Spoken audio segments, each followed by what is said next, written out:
everyone, so in today's video we will be making what I call these Halloween thunderclouds.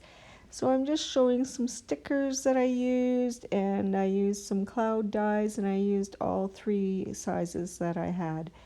And right now I'm just inking the edges of the clouds, and this is just an old ink pad that I have kicking around that I bought real cheap, and I just use it for that purpose. I don't use my good inks for scratching it all up like that. And I'm just showing how I started putting the clouds together. And this is the patterns I came out with. I think they came out so awesome. I really love them.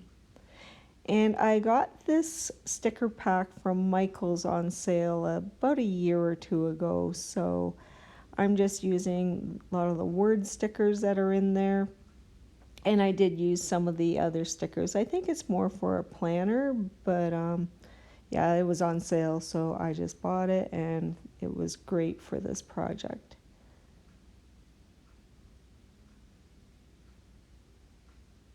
And I'm just getting them on there, and then I was placing stickers all around.